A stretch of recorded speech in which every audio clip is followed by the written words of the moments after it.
This is modern-day Belgrade in Serbia. It has been rebuilt since the war years, but had you been here in September 1944, this was ground zero.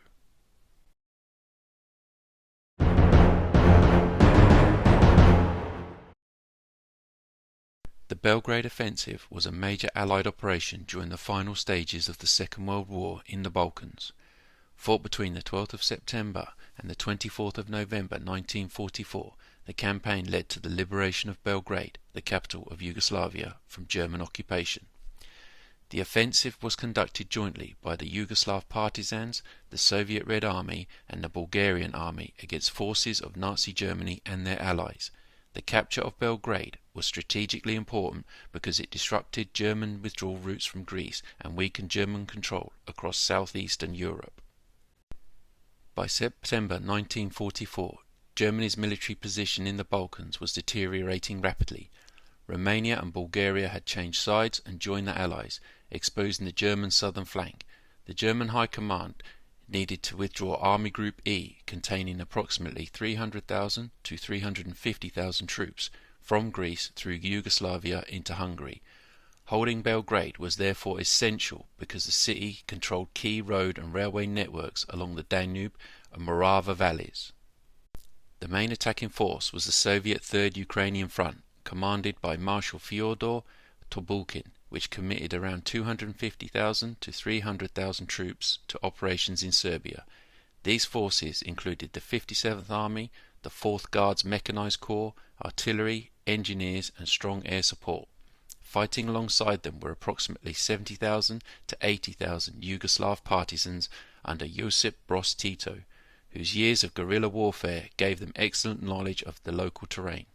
Bulgaria also contributed around 340,000 soldiers across the wider campaign, although only part of this force took part in operations directly connected to Belgrade. Opposing their allies were approximately 100,000 to 150,000 German troops in Serbia. These included elements of Army Group F, the 1st Mountain Division, the 117th Jaeger Division, police units and collaborators forces. Although German troops remained experienced and disciplined, many formations were under strength and short of supplies after years of continuous fighting. The offensive began on the 12th of September 1944 with Soviet air attacks and artillery bombardments against German communications, bridges and transport routes. These strikes disrupted German logistics before the main offensive began. At the same time, Yugoslav Partisans intensified attacks on railways, roads and supply convoys, making it difficult for German reinforcements to reach the front and slowing the withdrawal of Army Group E from Greece. The Allies relied heavily on combined arms tactics, coordinating tanks, mechanized infantry, artillery, engineers and aircraft. Once Soviet units broke through the German defensive positions, the 4th Guards Mechanized Corps advanced rapidly, bypassing isolated enemy strongpoints instead of attacking every position directly. Engineers repaired damaged bridges and roads to keep supplies moving and maintain the speed of the advance. The Yugoslav Partisans played a crucial supporting role.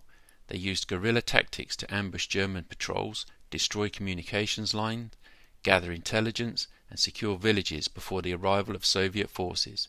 Their knowledge of local roads and mountain passes allowed them to guide Soviet troops around the German defensive positions and identify weak points in the enemy lines. Bulgarian forces advanced from the southeast, capturing important towns and preventing German forces from concentrating around Belgrade. Although Bulgarian troops played a limited role in the battle for the city itself, they tied down German formations that might otherwise have reinforced the capital. German commanders adopted delaying tactics rather than attempting large-scale counterattacks. Rearguard units defended river crossings, road junctions and mountain passes, while engineers demolished bridges and laid minefields to slow the Soviet advance. Anti-tank guns were positioned to cover likely routes for Soviet armour, while artillery supported organised withdrawals towards northern Yugoslavia and Hungary.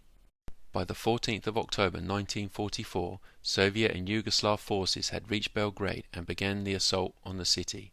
Urban warfare proved particularly difficult. German defenders had fortified government buildings, factories, railway stations and apartment blocks. using machine guns, snipers and anti-tank weapons to cover key streets and intersections. To overcome these defences, Soviet commanders formed small assault groups made up of infantry, engineers, flamethrower teams, machine gun crews and tanks. Engineers blasted holes through walls so soldiers could move between buildings without crossing exposed streets. Tanks provided direct fire against fortified positions while infantry protected them from German anti-tank weapons. Close coordination between different branches of the military was essential throughout the fighting. The Yugoslav Partisans were especially valuable during the battle inside the city. The familiarity with Belgrade allowed them to guide Soviet troops through the side streets and back alleys, while local resistance members provided intelligence on German headquarters, supply depots and defensive positions. This cooperation enabled the attackers to isolate German strongpoints and clear them one by one. After 6 days of heavy fighting, Belgrade was liberated on the 20th of October 1944. Soviet and Yugoslav troops linked up in the city centre and eliminated the remaining German resistance. However, the wider campaign continued until the 24th of November 1944, as Allied forces pursued retreating German units across Serbia and into neighbouring regions. The Belgrade Offensive was a decisive Allied victory. Germany suffered an estimated 45 to 50,000 casualties, including those killed, wounded and captured during the wider Serbian campaign. Soviet forces suffered around 18,000 casualties, including approximately 4,000 killed, while the Yugoslav Partisans lost roughly 3,000 killed and several thousand wounded. Civilian casualties and damage to Belgrade were so significant due to the intensity of the fighting. The liberation of Belgrade had major strategic consequences. It restored the Yugoslav capital to Allied control, disrupted Germany's withdrawal from Greece, and strengthened Tito's partisans, who emerged as the dominant political force in post-war Yugoslavia.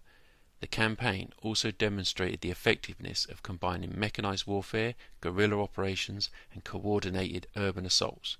Overall, the Belgrade Offensive played a key role in the collapse of German control in the Balkans and helped prepare the way for the final Allied offensive into Hungary and Austria during 1945.